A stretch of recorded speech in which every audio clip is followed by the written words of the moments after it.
I donated my foster mom's china set to ruin her reputation. My name is Emily, and when I was 10 years old, my entire world collapsed. One sunny afternoon, a reckless hit-and-run driver ended both my parents' lives in a split second. My dad was only 39, my mom 35. They were good people, kind, quiet, and private. We lived in a small, church-heavy town where gossip traveled faster than the mail, and everybody knew everyone else's business.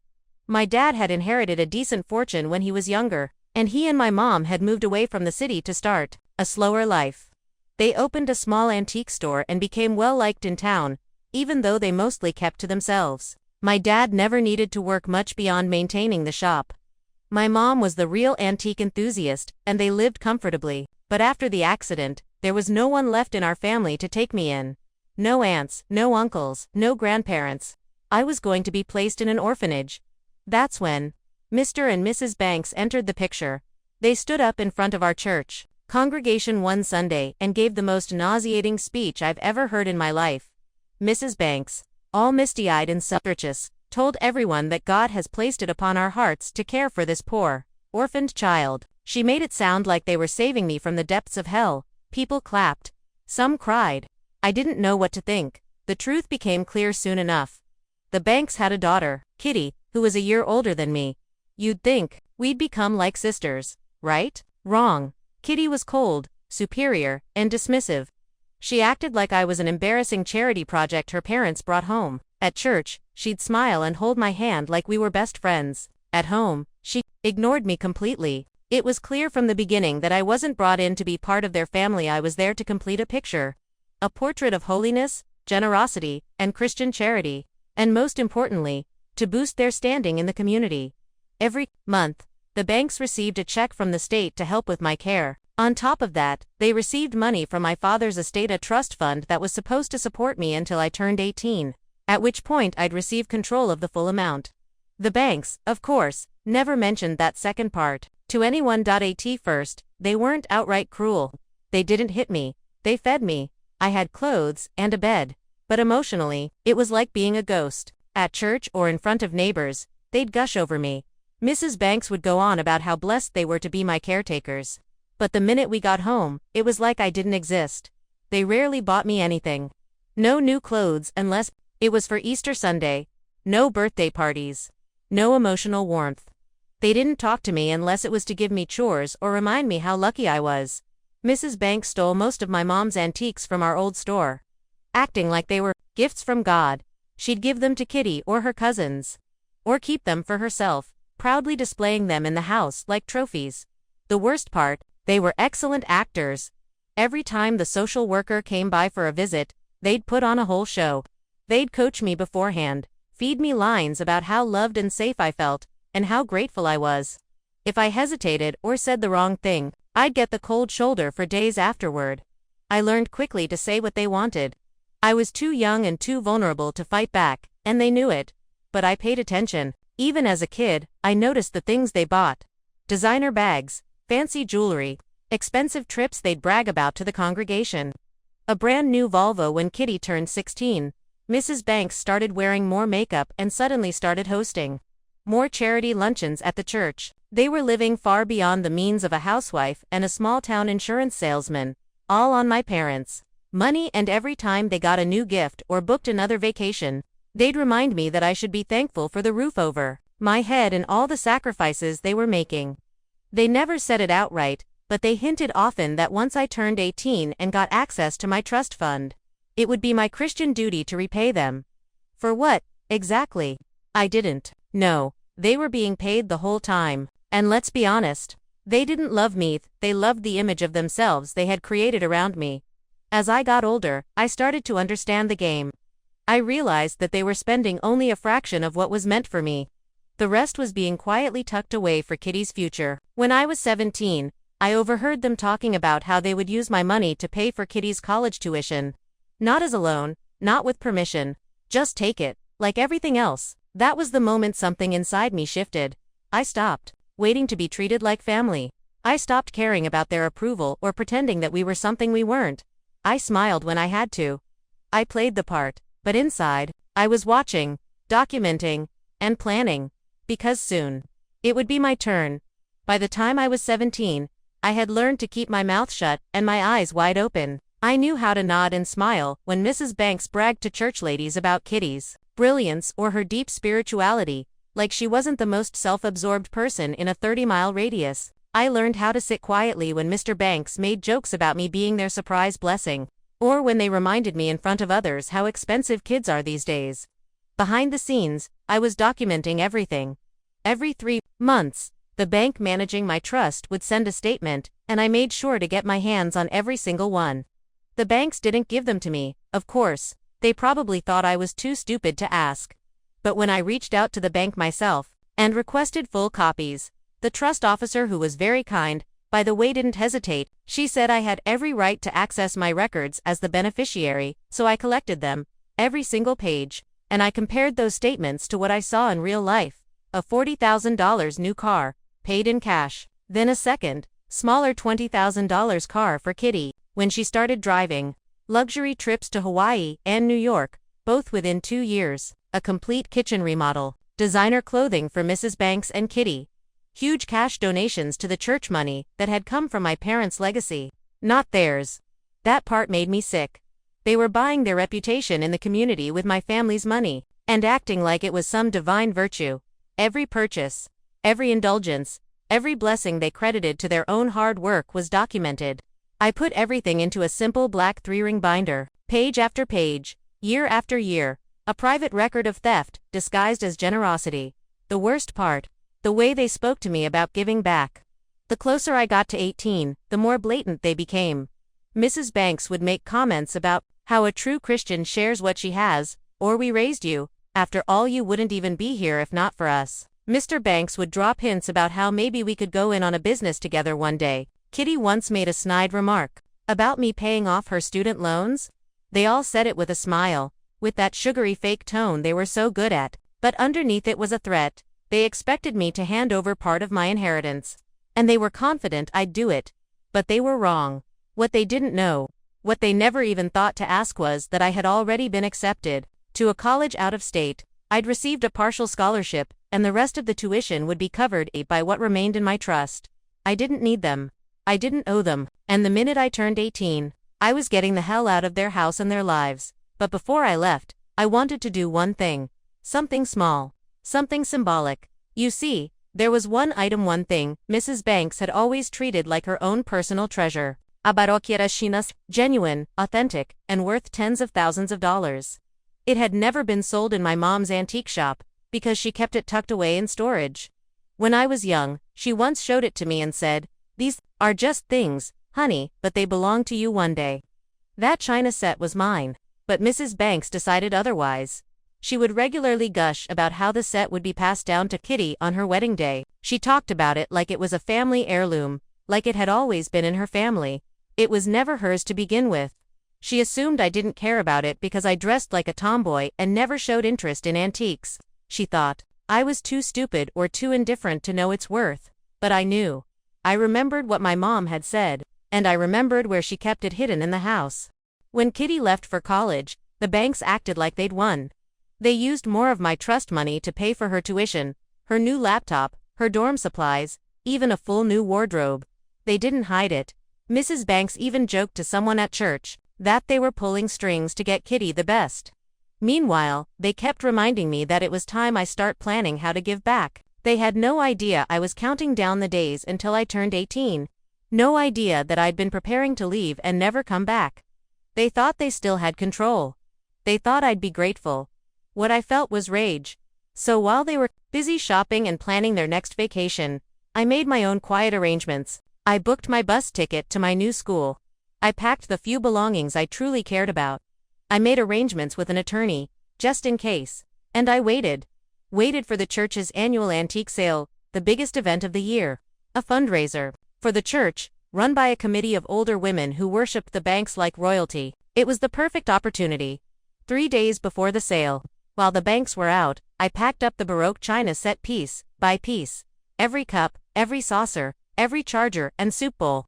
I carefully boxed it, labeled it, and brought it to the church. When I arrived, I told the sale committee that I was making a special donation on behalf of Mr. and Mrs. Banks. All proceeds are to go to the church. I told them. And this donation is made in the name of Mr. and Mrs. Banks. I wasn't stealing. I wasn't lying. Mrs. Banks had already said the set belonged to Kitty and was to be gifted. I just made sure it was gifted somewhere public, where everyone could admire it, where Mrs. Banks couldn't get it back. The ladies at the church were stunned. One of them nearly cried. I gave them the number of the attorney I had worked with, just in case they needed verification. He had the records of the estate. Everything was legitimate. The china set was mine, and I had every legal right to give it away. The church ladies praised the Lord for such a generous donation. They started spreading the word immediately. It was the most expensive item the church had ever received, for a sale. They didn't even expect someone to buy the full set, just individual pieces. It would be a way for everyone in town to own a piece of history. They were ecstatic. And I walked away, smiling. The sale opened on a Friday morning, and by all accounts, it was one of the most talked about events in our little town's recent history. Word had spread like wildfire that a priceless china set donated in the name of none other than Mr. and Mrs. Banks was going to be available for purchase. People came from neighboring towns just to get a glimpse. Some bought single pieces, just to say they had one. Others stood in line for hours to snag a matching pair. It became an instant collector's frenzy. I wasn't there to see the chaos, but I heard every detail. The Banks were scheduled to volunteer at the sale on the second day, Saturday. I imagine Mrs. Banks walked in, head high and smug as ever, expecting praise and admiration. And at first, she probably got it. Everyone was thanking her for such a generous donation, complimenting her taste, gushing over the beauty of the china. And then, she saw it, the set, her set spread out on a table, missing several pieces already. Cups, saucers, dinner plates gone, all with little tags reading donated by Mr. and Mrs. Banks. According to one of the women on the committee, my foster mom froze for a full 10 seconds. Then she completely lost it. She started yelling, demanding to know who had authorized this, shouting that the set was hers, that someone had broken into her home and stolen her property. She accused the committee of theft. She accused me. She tried to grab pieces off the table, but the women calmly told her, again and again, that her foster daughter had brought the set over, said it was her wish to donate it in their name, and that she had provided full legal proof of ownership, that the church had already sold nearly half the pieces, and they couldn't just take them back. And best of all, they reminded her that this was now her legacy. Her name was on the donor record. Her generosity had raised more money for the church than any single item in the history of their fundraisers. You should be proud, they said. She wasn't proud. She was furious. Apparently, she caused such a scene that the pastor had to be called in to calm her down. People stared, some laughed. The same people who had spent years admiring her perfect church wife persona were now watching her unravel. Her true nature, the selfishness, the entitlement, was finally on display, and she couldn't undo it. The pieces were gone, sold to people all over the county, scattered like seeds in the wind. She tried to get them back, of course. She went door to door, calling in favors, trying to retrieve the pieces one by one, but no one wanted to return them. Not only were they valuable antiques, but now they had a story.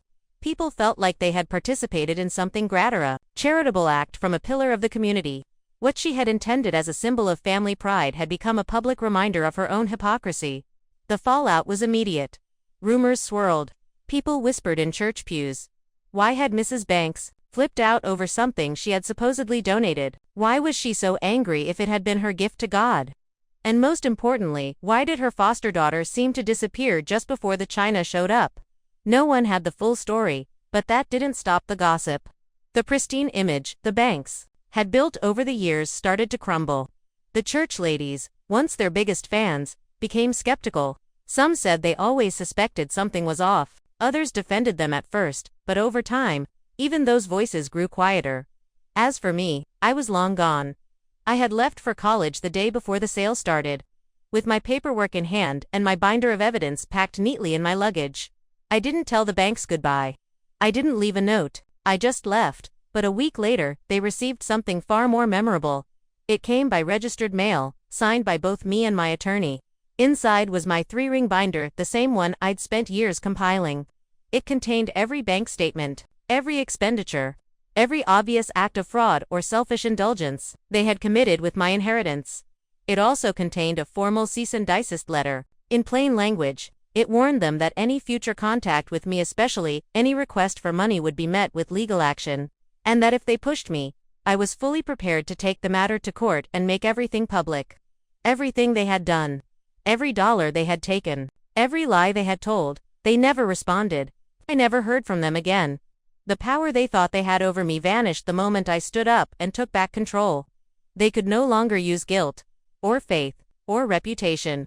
I had flipped the script, and now they were the ones answering for their choices. It's strange how quiet revenge can be. After I mailed that binder, after the meltdown at the church, after I left town without a word, it all just went still. No dramatic confrontation, no groveling apologies, no screaming matches, just silence. Which was perfect, really, because I wasn't looking for drama, I was looking for distance and justice. And I got both. At college, I settled in faster than I expected. It felt like waking up from a very long, cold dream. For the first time in my life, no one was hovering over me with expectations, trying to manipulate me with guilt, or looking at me like I owed them for existing. I was just me. Free. I could choose my classes, spend my own money, buy my own clothes, without judgment. I even got to decide what to do with the remaining antique pieces my mom had kept. Some I sold to help with school costs. Some I kept as reminders of where I came from and what I'd survived. There was one moment, a few weeks into school, where I got a call from an unknown number. I didn't answer. They didn't leave a message. I assume it was either Mrs. Banks, or someone calling on her behalf. I never heard from them again after that. My lawyer told me later they had received the message loud and clear. There was no lawsuit, no threats. Just a quiet acceptance that the game was over and they had lost. What happened back home? I didn't keep close tabs, but I heard things. The church never formally confronted the banks, but their social standing took a nosedive. People stopped fawning over them. Invitations dried up. They were no longer asked to chair committees or host events. Mrs. Banks, who once strutted through every function like the queen of the sanctuary, now kept a low profile. I heard she even stopped going to church for a while after the China incident, as people called it. But the whispers continued. She donated it, then tried to take it back. Wasn't that China set her foster daughters to begin with? They sure took a lot of trips for a family on one salary. They became cautionary tales. Not villains, exactly, but definitely not saints anymore. Their neighbors looked at them differently. Their reputation, the one they had spent so many years crafting through lies and money, had shattered into as many pieces as that China set. And that, to me, was enough. 10 years later, I've built a life I love. I'm a third-grade teacher. I'm married to an accountant steady kind, nothing like the chaos I grew up with. We have 2 kids, a son who just turned 3, and a daughter who's barely walking. Our house isn't big, and our car isn't new, but it's ours. It's honest. And I wake up every day knowing I'm raising my children in a home full of love and truth, not obligation or appearances. Kitty eventually reached out to me. She found me through an old mutual friend and sent a message out of the blue. At first, I ignored it. I assumed it was another guilt trip, or maybe she wanted money, too. But she surprised me. She apologized. She said she was sorry for the way she treated me growing up, that she had been immature, blind to what was happening, and wrapped up in trying to please her parents. That she had spent years in therapy trying to unpack the emotional damage her mother and father had done not just to me, but to her as well. We started talking. Slowly, then came a coffee meet, then lunch, then more. Now we're friends, not best friends, but real friends. The kind who share stories about teaching elementary school. The kind who plan playdates for our kids. The kind who don't pretend that the past didn't happen, but who also don't let it define every conversation. Kitty has her own wedding china now. So do I. Our kids play together when our families visit. We laugh, we reminisce, and sometimes, when we're alone, we talk about our parents. We shake our heads at how blind we once were. She tells me how her mother still can't let it go, how she talks about that stolen china as if she were the victim, how she and Mr. Banks still live in that same old house, driving the same old car. Too broke and too bitter to start over. And maybe that's the real end of this story. They spent so many years trying to sculpt a perfect image, polished, generous, admired, but when the mask cracked, there was nothing underneath. No real love. No sacrifice. No generosity.